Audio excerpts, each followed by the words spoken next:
And with that, a Fox News alert as Metropolitan Nashville police now confirm one person has died in a church shooting outside of Nashville, Tennessee. Authorities say it was a woman found dead in the parking lot of the Burnett Chapel Church of Christ in the town of Antioch. Authorities say 7 other people, including the shooter, were wounded. All but one of those people over the age of 60. Liz, as you pointed out, the FBI responding to the scene right now. They received calls to the shooting a little after 11 a.m. Central Time. We were on the church's website, as you see pictures now, our first pictures from the scene. Church's website says there is Sunday worship service 10 a.m. Central Time. So this would have been just as church was letting out, assuming that timeline holds. Right. So we're going to be watching this story throughout the afternoon. Obviously, as you said, 8 total and injured. That includes the shooter, and that also includes the one fatality of the woman who was in the parking lot. But of course, we're keeping a close eye on the story. We have resources on the ground, and of course, we'll bring you the very latest. In the meantime, we're going to break in right now to Fox News Sunday. I'm Elizabeth Brand. Thank you for joining us. Nice to be with you, Elizabeth. Nice to be with you at home. Chris Wallace, Fox News Sunday, already in progress. To deliver life-saving vaccines to the world's poorest children, all right now on Fox News Sunday. And hello again from Fox News in Washington. We'll get to President Trump's confrontation with black pro athletes in a few minutes. But first, the clock is ticking on Republican leaders' deadline next Saturday to dismantle Obamacare and keep their promise to conservative voters.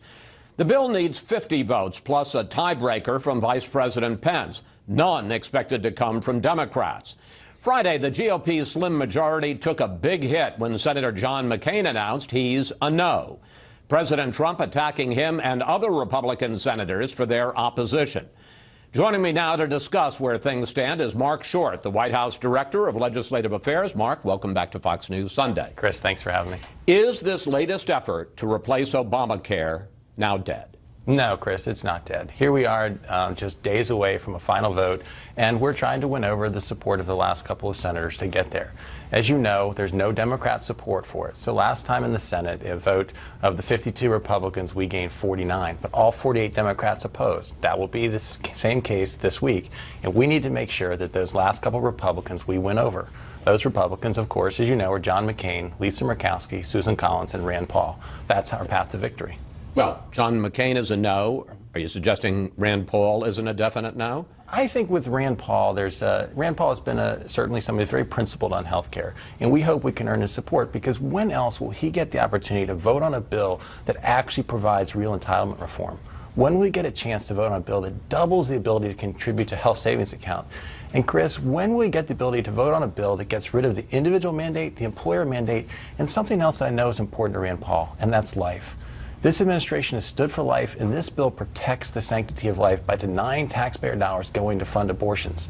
If Rand Paul is the final vote here, it's hard to see how he could go to his pro-life supporters and say, I had the chance to protect life, and instead I went the other way. But Rand Paul has made it clear he wants to repeal Obamacare. He says, and in fact the bill does leave a lot of Obamacare, including all of the taxes in place. He calls it Obamacare light. Chris, I think that the support that Rand has given in previous efforts, we supported as well. As you recall, last time there was a vote on a simple repeal measure that failed 45 to 55. The president said he would have supported that. But our choices right now are continued Obamacare, continued crushing the American people with higher premiums, with less coverage, or an option of a new path. And something that hasn't been told to the American people, you have covered the amount of rate increases in Arizona, 190% in 4 years, or in Alaska, 203% over the last 4 years. You've covered the loss of insurance, how half the country only has one insurer left. But what hasn't been covered is next year is always delayed, that next year new taxes go into place so that everyone who actually has a health care plan gets another tax added on. All right, let's assume that they mean what they say and that McCain and Paul are no's, firm no's. That leaves you no margin for error. You got to get everybody else. There are a number that are uncommitted or leaning no, like Susan Collins. Here's what President Trump said at his rally on Friday. The most will be is 1 or 2 votes short. You can't quit when you have 1 or 2 votes short. You can't do it. And those people are not going to be liked by the communities that they come from.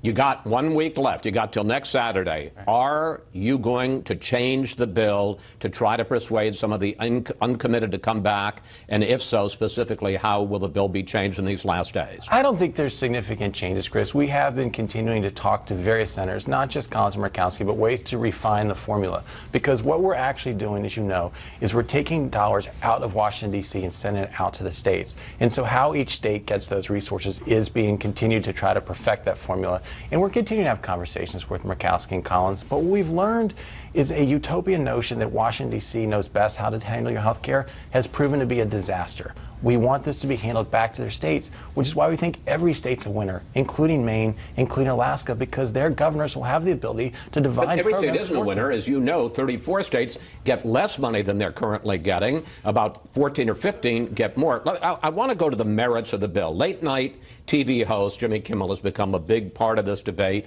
after he talked about the fact that his son needed major heart surgery. He says one of the bill's sponsors, it's called the Graham-Cassidy bill, Senator Bill Cassidy is misleading people about what is in the bill. Here he is. He said he wants coverage for all, no discrimination based on pre-existing conditions, lower premiums for middle-class families, and no lifetime caps. And guess what? The new bill does none of those things. Mark, isn't Kimmel right? No. Graham-Cassidy does none of those things. No. This bill continues to protect pre-existing conditions. Bill Cassidy is a doctor. His wife's a doctor. They know how they structured this. Bill Cassidy is exactly right. But I want to go back to the point you made about winners and losers in this. Because the reality is today, Chris, over 30% of Obamacare dollars go to California and New York. It is not a level playing field. And states there have are 34 states that lose money. States with nearly equal population, Florida and Texas, get less than 10%. It is not equitable now. So what we're doing is by well, that's because some states refused to expand Medicaid and others didn't. So that was a decision by those when states. When you actually make it equitable, the fact is 34 states will lose money. No, it is not accurate that 34 states will lose money. When you actually distribute the dollars equitably based upon population, there are states that the Obamacare already made winners and losers. We're leveling out the playing field. That is not necessary. That is not, as in my view, it was saying here they get less money than they would have under Obamacare. And the reason that they're going to get less is because it wasn't that the Obamacare law chose winners and losers. It was that the states chose. And they decided whether to go with Medicaid expansion or not. But I want to press on this point of pre-existing conditions, because the Republican bill says states can get a waiver. Let's put this up on the screen. States can get a waiver from Obamacare protections if they explain to federal bureaucrats how the state intends to maintain access to, and this is the key phrase, adequate and affordable health insurance coverage for individuals with pre-existing conditions without ever explaining what adequate and affordable coverage is. And then on the very next page, the Graham-Cassidy bill says that, yes, states can increase premiums for people with pre-existing conditions. That's a loophole big enough to drive a tank through. Chris, those are two separate questions. Do you want Washington, D.C. choosing the rates all across the nation for all sorts of factors? That's a different question than guaranteeing pre-existing conditions. The bill guarantees pre-existing conditions. No, it doesn't. You're correct. No, it doesn't. It just says that they have to forgive me, sir. It says that all they have to do is get a federal waiver that they have adequate and affordable coverage without ever explaining what adequate and affordable coverage is. That's not a guarantee. Adequate and affordable coverage will be guaranteed to every one of those states that apply. But what's the definition of adequate and affordable, and what does it mean when a state can raise premiums?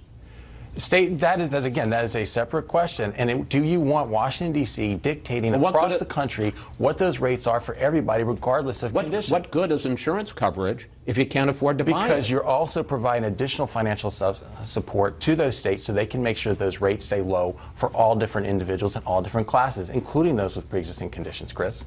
Well, there is no statement as to how much that's going to be. And in fact, it says states can raise premiums for coverage for pre-existing conditions without any guidelines. There's no question it's going to be higher in some states than it is under Obamacare. There's going to be some states higher, some states lower, Chris. Do you want Washington, D.C. sitting So if you got pre-existing conditions in a state where it's higher, you're out of luck? No, you're not necessarily out of luck, Chris. You're going to make sure that the vast majority of Americans are going to benefit from having lower costs. It doesn't mean that every single individual will have a lower premium, because that is not what we want Washington, D.C. doing. We want states to have the flexibility to determine that for their own people. I want to switch to another subject, as if health care isn't a big enough issue. The White House and congressional Republicans are rolling out your tax reform plan this week. And I want to ask you about two specific items. Senate Republicans have agreed to a tax cut that would amount to $1.5 trillion in lost revenue, lower revenue, over the next 10 years. Whatever happened to the Party of Balanced Budgets? Well, the Party of Balanced Budgets in the White House actually submitted a budget that balanced over 10 years. This administration continues to be committed to making sure that we're being fiscally responsible. But with a tax cut that adds $1.5 trillion to the national debt? It allows for a short-term decrease in order to provide growth that we think will bring in more revenue in the long term to the economy, Chris. There's a large debate that you know between static scoring and dynamic scoring. In many cases, the dynamic scoring will show much more significant growth, but that's not what Congress uses official budget offices. So you have to allow for that in the short term. What we're interested in doing is seeing the economy grow. The economy has been struggling for way too long. The growth in this country for 10 years has been dismal. We need to turn it around. This president's begun to do that by pulling back the regulatory state, and when we lower taxes, you will continue to see our economy grow at significant rates. The president has also said recently he wants to cut taxes in the middle class, not necessarily for the wealthy, but there's a new report out this weekend that says that this plan is going to cut the top rate from 39.6% to 35%. Why do those folks at the very top need another tax break? We don't think they do. The president is focused on middle-class tax relief. However, are you cutting the tax rate? What the president is doing, Chris, is he's eliminating all those deductions that most often the wealthy take advantage of. Many others do not get that chance. Our tax code picks winners and losers. By getting rid of those deductions, then people with the higher income will have to pay more taxes. Therefore, we're nominally lowering the rate to offset the deductions we're getting rid of. So officially, it's going to be 35%. No, sir, I'm not saying that. There's still conversations. The president will have to sign off on that, and he'll make his announcement on Wednesday what the final number is. Finally, I want to ask you about this racial controversy the president has gotten into this weekend. At his Friday rally, the president went after players like Colin Kaepernick, who take a knee during the playing of the national anthem to protest the state of race relations. Here's the president on Friday. Wouldn't you love to see one of these NFL owners, when somebody disrespects our flag, to say, get that son of a bitch off the field right now, out, he's fired. He's fired! Then, on Saturday, the president pulled back an invitation to the Golden State Warriors and their star Stephen Curry to come to the White House, as all teams do when they win a championship. And LeBron James tweeted this to the president in response: "You bum. Stephen Curry already said he ain't going, so therefore ain't no invite. Going to White House was a great honor until you showed up." Mark, does the president regret reopening the racial wounds started after Charlottesville? I don't think he's reopening the racial wounds, Chris. I think there's two separate issues here. One is that all across America, high school coaches are getting punished for leading their players in prayer. They're getting punished and disciplined for asking their players to pray. Yet in the NFL, players who take a knee over a flag that many of our generations preceding us have died to protect the freedoms there, they somehow get honored as martyrs by the media. The president is pointing out that that shouldn't be accepted. They have a First Amendment right to do that, but NFL owners also have a right to fire those players. Separately, let's talk about the Curry invitation to the White House. The president's already hosted the Patriots, the Cubs, the Clemson Tigers, all great ceremonies. Steph Curry is a phenomenal basketball player. He's a great story. In many cases, he's a role model for young kids. My son wears his jersey around the house all the time. He went to a small school because top Division I schools overlooked him. He worked hard and is now why did the president disinvite him and the Golden State Warriors? One of the best players in the NBA. But he's the one that injected politics into the invitation to come to the White House. That is what the president's reacting to. Other national championship teams have come to the White House honorably. They're trying to make a political issue out of this. The president said, fine, don't come.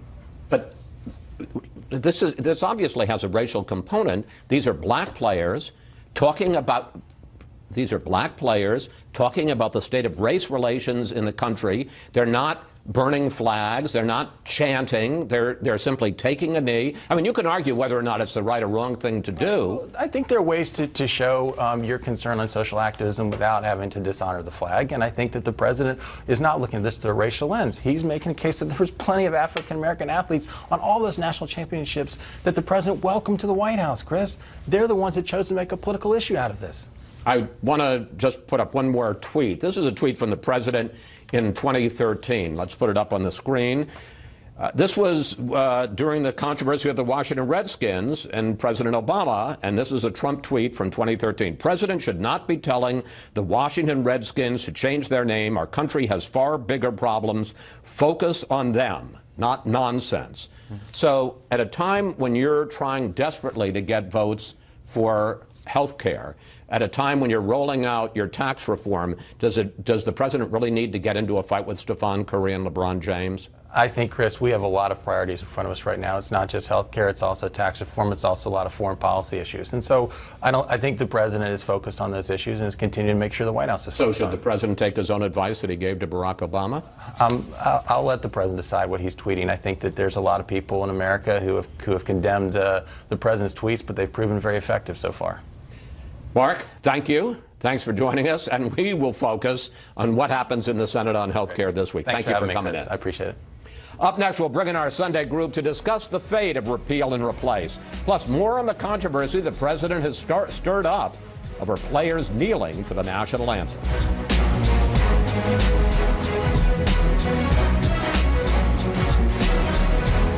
When people like yourselves turn on television and you see those people taking the knee when they're playing our great national anthem. President Trump wading into a new racial controversy as he condemned players who protest during the national anthem. And it's time now for our Sunday group. GOP strategist Karl Rove, columnist for The Hill, Juan Williams, Julie Pace, Washington bureau chief for the Associated Press, and Kimberly Strassel of the Wall Street Journal. Well, the president's comments about NFL players not standing for the national anthem has reopened the racial controversy that we've seen since Charlottesville and the protests there. And Mr. Trump has kept at it this morning. Here's what he tweeted. If NFL fans refuse to go to games until players stop disrespecting our flag and country, you will see change take place fast. Fire or suspend. Juan, where is this headed? I think you're going to see more protests today, and I think that as we go into the NBA season, I wouldn't be surprised if there's going to be some kind of expression there. And I'm not only talking about from players, but from fans. Recently we saw in Boston somebody hung a banner that said racism is as American as baseball. I think this has now created sports as a platform for the discussion of race in the country. And of course, the owners have the right to fire or not hire, in the case of Kaepernick, whoever they choose. But for the President of the United States to be speaking up about firing an ESPN anchor, now about firing NFL players to disinvite Steph Curry, it seems to me that he is now injecting himself and politics into sports in a way that we haven't seen recently. We know about Muhammad Ali, Curt Flood, go back to Jackie Robinson. And by the way, the gesture being made by Kaepernick is not popular. I think Trump can be effective in terms of speaking to a base of people who think that Kaepernick is wrong. And by the way, I think Kaepernick is disrespecting the flag. It's not something I would do. But his right, and the fact that he is speaking out about something of substance in terms of the relationship between police and the black community and the Black Lives Matter movement, it seems to me that strikes a chord with people while Trump is playing politics in a way that I think is very divisive and hurtful, especially after Charlotte. Kim, I think it's fair to say that Mr. Trump, if you just look objectively at the numbers, has gotten some of his lowest ratings in public polls on his handling of race relations at a time when he is pushing and desperately needs to get a win this week on health care, when he's going to roll out his new tax plan. Does he really need to even have this fight? No, I mean, this wasn't the best time to have this fight. He's got health care, he's got to focus on tax reform. And we've been seeing as he's been out there doing this push for tax reform in particular, the importance of the role of the president keeping the country focused on this and getting behind a Republican Congress and doing it. Now, that being said, I don't necessarily think that this is President Trump talking about race. This is President Trump. This is actually an issue. It's like a 70-30 issue out there. Americans do not like to see people kneeling and disrespecting the flag. He's talking about this in terms of the flag. But we're talking about black players making a statement about black and race relations in this country. It's a race issue. Well, right, except for that I think many more people view it as disrespecting the flag. I mean, yes, I guess it's a racial issue, but as Mark Short said earlier, are there other ways that you can, in fact, voice your disapproval with the racial situation in this country without making it about the flag? I mean, the only point I'd make, and I have problems with it too, what he's doing, but the people in power don't get to tell the people who are protesting what's the right way to protest. Well, no, everyone has. That wasn't true in civil rights. I'm not it wasn't true in women's saying they liberation. don't have a right to do it. Everyone has a right to do it, but the fans are not obliged to like it, or go to the games, and watch TV. Carl? A president has two very valuable assets: his time and his voice. Mm-hmm. And this president wastes it when he engages in things like this. You know, we had an argument over whether Meryl Streep was a good actress or not, and now he has joined this fight, much to his own disadvantage. She's in the middle of two big fights, and this distracts from it. And there are better ways for the president. I was struck by a line in his speech in New York last week. At the UN. At the UN. He said, "We aspire to the approval of history." What if instead of standing up and swearing at them, he had said, I understand they have a right to do this, but we stand and respect our flag, not because of America's imperfections, but because we are constantly as a nation aspiring to the approval of history. We salute the flag because of the struggles and the sacrifices of generations of Americans to make this a better country. And that's why we stand and salute our flag and why we put our hand over our heart. And he could have come away the winner. But he is walking away from this, a loser in the minds of the American people, for exactly the reasons that you pointed out. He was against the federal government and against the government interfering in telling the Washington Redskins what their name ought to be. And now he is saying, fire those people if they don't stand and respect the flag. He's an aspirational figure. He should not be a condemnatory figure. Okay, let's talk about health care, which is what should be, it seems to me, the real focus. And in fact, it's the president stepping on his own message here. Here's what the president said Friday night about John McCain delivering a real blow to this bill, saying he's not going to vote for it. John McCain, if you look at his campaign, his last campaign, was all about repeal and replace, repeal and replace. So he decided to do something different, and that's fine. And I say we still have a chance. Julie, do they have a chance? It was very interesting to me that you had Mark Short, the man in charge of counting votes at the White House, somehow thinking he's going to be able to change Rand Paul's mind when Rand Paul has been really strong. If it's not repeal, I'm not voting for it. And what about potential changes that are being talked about? Yeah, it's interesting. I've been hearing that from White House officials the last couple of days. There are three senators on the table right now. It's Murkowski, Collins, and Rand Paul. And White House officials think that Rand Paul is actually the senator that they could potentially flip here in the next couple of days. It's interesting because he's actually been a hard no, while Collins and Murkowski have said they're leaning toward no or still studying the bill, but Rand Paul is the one who's been most forceful on this.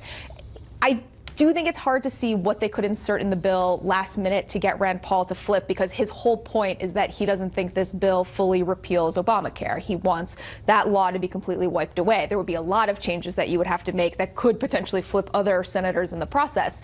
Murkowski, I think, is possibly still on the table for flipping. Collins was out this morning looking like she's going to be a strong no. They have a slim window here, but it is tiny right now. I think that they have a lot of work to do in the next couple of days. I got about 30 seconds, and Kim, I want to give it to you because I know you think this is going to be a big mistake for the Republican Party if after 7 years they don't repeal and replace Obama. It's a disastrous mistake, and it's not just going to affect health care either. They're going to then again have another defeat headed right into this tax reform debate that they're about to have. They'll be disunified rather than unified, and it does not bode well for their other priorities. All right, we have to take a break here. When we come back, as if all of that wasn't enough, things get personal between President Trump and the leader of North Korea, and the investigation into Russian interference in the 2016 election heats up. Plus, what would you like to ask the panel about Special Counsel Robert Mueller's probe of people around the president? Just go to Facebook or Twitter at Fox News Sunday, and we may use your question on the air.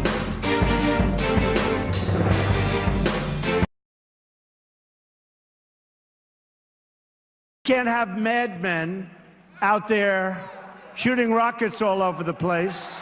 Rocket Man should have been handled a long time ago. Little Rocket Man. We're going to do it because we really have no choice. President Trump keeps taunting North Korea's Kim Jong-un at a campaign rally in Alabama Friday night. We're back now with the panel, and let's give you the latest on the confrontation with North Korea. U.S. bombers flew off the coast of North Korea Saturday. It's the furthest north over the DMZ. They were not over North Korea. They were to the east of it in the ocean. The furthest north they've gone this century. North Korea's foreign minister fired back at President Trump at the United Nations. Here he is. Trump, a mentally deranged person full of megalomania and complacence, the person who is chastised even by American people as Commander in Grief, Lion King, President Evil. And President Trump tweeted in response, if he, the foreign minister, echoes thoughts of Little Rocket Man, he won't be around much longer. Julie, is there a strategy here? Great question. Look, people at the NSC and at the State Department don't find this trading of personal insults to be particularly helpful, but within the president's circle of political advisors at the White House, they are pretty willing to let him take this road. They think that it shows that he's not going to be cowed by North Korea. They think it shows that he's going to give it right back to them. He's not going to back down. Does it solve, though, the actual nuclear problem? No. I mean, right now we're seeing North Korea's nuclear program move in one direction, and that is gaining capacity, continuing to have tests. We're seeing that Pyongyang is not going to back down because of new sanctions from the UN, new sanctions from the United States. So it leaves the Trump administration in the exact same position that the Obama administration was at the end of President Obama's tenure, which is that you're looking to China, you're hoping that China takes some steps that they are, kind of tweaking the edges on right now, but not going full throttle on, and basically the administration is stuck right now. Kim, how do you think President Trump is handling the threat from North Korea? Both this very inflated rhetoric, we knew it's going to come from Kim, it doesn't usually come from an American president, and also his handling of the diplomatic and economic situation, especially getting China to try to tighten the noose around North Korea. Well, let's step back and just remember what the point of that UNGA speech was, this United Nations speech was, which was to get the attention of China and Russia. And I think you certainly did that. Now, a lot of the attention has been on the insults, but the goal of the administration was to go in and say, there's a new sheriff in town. This is not the Obama administration, and we will act.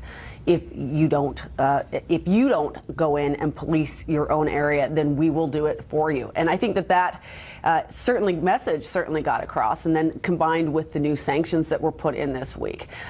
So I think the people to watch are in fact China, and see whether or not they get a lot more serious, because that is a weak link right now in terms of actually bringing down North Korea. But the reality is, behind the scenes, even though Trump is talking tough on military action, when you talk to officials at the Pentagon or at the State Department, they're pretty candid about the realities of a military option. They don't see that as where this is headed right now. All right, I want to turn to another big story, and that is how aggressively, and we found out this week just how aggressively Special Counsel Robert Mueller is pursuing his investigation into Russian interference in the election. We learned that FBI agents didn't knock, they picked the lock when they stormed into the office of Paul Manafort, the former campaign chairman for Donald Trump, while Manafort was asleep in his home, and then prosecutors told Manafort that they planned to indict him. We asked you for questions for the panel, and here's what we got on Facebook from Rhonda Warren. She writes, I know that investigations like this can start with one thing and often lead to others, but what kind of controls are in place to make sure that it's not a witch hunt? Carl, as someone who was the subject of a probe in the Valerie Plame case, you can characterize who want. How would you answer, Rhonda? Well, in this particular instance, the FBI had to have specific permission to pick the lock, and they had to go before a judge and get a warrant and justify that action. And they would basically have to prove to the judge that there was a high expectation that Manafort, if they knocked on the door, would be destroying evidence. If they didn't have immediate access, that they could be at that risk. So are you okay with it then? Well, I assume that a judge had to be convinced. Look, let's step back, to use Kim's phrase. I don't think the president has much exposure. I don't think he has any exposure on collusion. I find it hard to believe that Mueller would try and make the case that it was obstruction to fire the FBI director. The president can fire anybody. But I do think Paul Manafort and Mike Flynn have real exposure, not on things apparently connected with the campaign. Manafort has to do with his work on behalf of Ukrainian and Russian influencers, and Flynn has problems with having taken money from foreign governments. So, but yeah, Manafort is clearly in the crosshairs. And the thought is that if you squeeze Manafort or Flynn enough, maybe they flip on the president? Well, but, you know, I find it hard to believe that there's anything to flip on. I just, you know, look, Donald Trump Jr.'s got a problem. I don't think it gets him into legal difficulties, but he's got an optics problem of saying, well, I took the meeting with the Russians who are going to give us bad stuff, and there's mention of Russian government officials in there, but they get nothing out of it. But no, I don't think the president has to. Here's how President Trump dealt with the Russia controversy during that rally in Alabama. It is one great hoax. No, Russia did not help me. That I can tell you, okay? Any Russians in the audience? Are there any Russians in the audience, please? I don't see too many Russians. He does know how to make a speech. Oh, let me tell you, he's great TV. One of the odd things he said in that speech was the NFL's having trouble because people are watching me, he says of himself. We got about a minute. Your thoughts about how aggressively Robert Mueller is pursuing this, and we found out this week just how aggressive it is. It's very aggressive, and don't forget, in addition to the instance at Manafort's house with the lockpicking, you have increased demand for documents from the White House by the Mueller team. The documents seem to relate directly to the firing of Manafort, firing of Flynn, potential for obstruction of justice in terms of how the description, the rollout on the meeting that took place in June 2016 was handled. So you have that, and then you have the White House. Maybe this is the way we should look at it, Chris. They seem concerned because they've been attacking Jim Comey's credibility pretty aggressively, suggesting that because of those leaked documents, he violated some confidentiality and that maybe the Justice Department should go after him.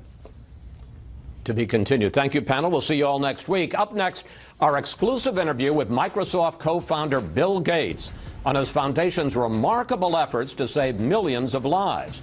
And we'll also find out what kind of smartphone he uses.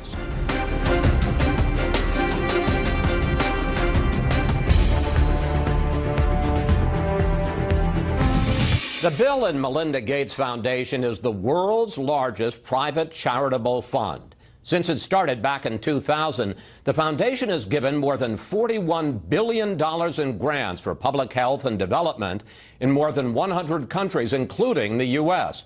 It is no overstatement to say they've saved millions of lives. This week, while the UN General Assembly was meeting in New York, the Gates Foundation held its first Goalkeepers Summit to track what it's gotten for each dollar spent so far and to enlist volunteers, including world leaders, to help reach its goals out to the year 2000. I sat down with the Microsoft co-founder to discuss what the Gates Foundation has done and the challenges it still faces. Mr. Gates, welcome to Fox News Sunday. Thank you. One of the keys to the Gates Foundation is that you push a business model, measurable goals, return on investment, return in this case being lives saved. Why are those kinds of metrics important? Well, I've been lucky enough through my success and the unbelievable generosity of Warren Buffett to be at a foundation with my wife Melinda where we have a lot of resources. So it's nowhere near what government has, but by philanthropic standards, we have a responsibility to make sure this money has big impact. And we partner with governments taking on HIV, tuberculosis, malaria, all of these things that explain the inequity that a child in Africa is 100 times more likely to die than a child in the U.S. or Europe. Let's talk about child mortality because it is such a dramatic and clear example. In your Goalkeepers report, you do have this chart which shows that over the since 1990, the number of children under the age of 5 who die has gone from 11 million to 5 million. Then you project out to 2030 and you have 3 different scenarios. Explain the significance of those 3 different outcomes in terms of lives lost or saved. Yeah, this is the first time that the aid field has been able to take our progress and not only track where we are, but also look at the possibilities for where we'll be 15 years ahead. So we took and we said if all the countries adopted the best practices, if the donors stay very generous, in their giving, and innovation's going full speed. And we show that as the best case.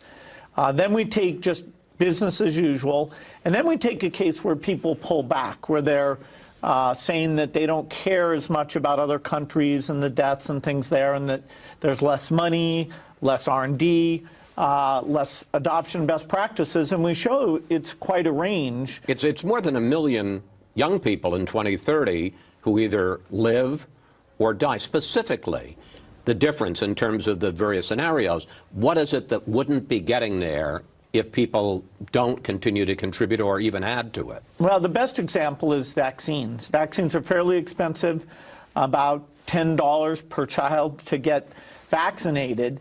And it's donor money, the United States and the UK being the most generous, that buy those vaccines at the lowest possible price and get them out to all the world's children. And so the coverage just keeps going up. And if we can get a few new vaccines into that mix and get the coverage level, which is 80%, up to 90%, then we achieve that very best case where more than 1 million lives a year, less kids will be dying by 2030. That brings us to U.S. government funding, which President Trump is proposing to cut by almost a quarter in terms of global health funding. What would that mean in terms of either lives saved or lives lost? We took HIV and we modeled what even just a 10% cut would mean. And it's an additional 5 million deaths between now and 2030. Because 5 million deaths. 5 million total deaths over that time period. What happens with an infectious disease? You're either winning by getting less and less people to be infected, and they infect less people, or you're losing. And in fact, the age cohort that's greatly at risk is age 16 to 25.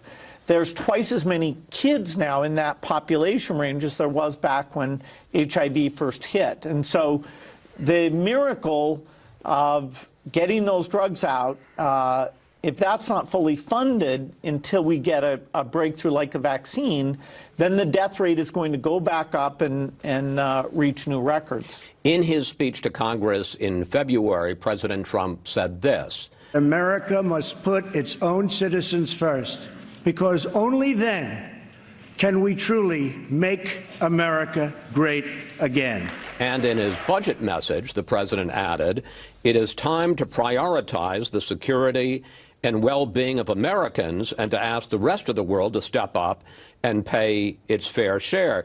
Given that U.S. taxpayers at this point are basically putting up a third of the government funding around the world for global public health, doesn't President Trump have a point, and isn't there a case to be made the U.S. should cut back and other countries should step up? Well, the United States is not giving percentage-wise as much as the European countries. The UK, Germany, Sweden, Norway give 3 times as much as a percentage of their economy. The US, not in total dollars, but as a percentage of their economy, okay. Yeah, which is viewed as the kind of the fair metric. The U.S. It has a huge economy, and what we have given is phenomenal. We also fund a lot of the research that's very important into creating these new tools. If we back off from the commitments that were actually made under President Bush, PEPFAR, the HIV and the malaria work come from his initiatives, then it would be tragic for these countries, for their stability, for having their health systems be able to stop pandemics early on. And so people like Secretary Mattis have said, if you cut the development budget, you're going to have to spend more on bullets because you're simply not there averting these problems of instability. I wanted to ask you one more question about President Trump, because you met with him as president-elect in December. You met with him again in March, just after he had put out his budget. How did those conversations go? Well, I had an opportunity in the 2 meetings I've had, November and March, to share with him my optimism that innovation in many areas, particularly in these global health issues, but also on energy and education, that the U.S. Can benefit itself in the world, and trying to see if the innovation agenda was something that resonated with him, because I think it's such a good deal, both domestically and for all of humanity. We talked about vaccines and how they're miraculous. We talked about these different programs, and so I'm hopeful that was enlightening to him. But it didn't have the impact you hoped. Well, in terms of the first budget that he came out with, no, that was a disappointment to us. It was taking the medical research budget called the NIH, bringing that down fairly dramatically, taking the aid programs, including the ongoing HIV commitments, bringing those. So definitely I was disappointed in that. Did he explain it to you? Well, I haven't seen him since that came out. There were rumblings that would happen, and he encouraged me to meet with various aides, including the Office of the Management of the Budget. And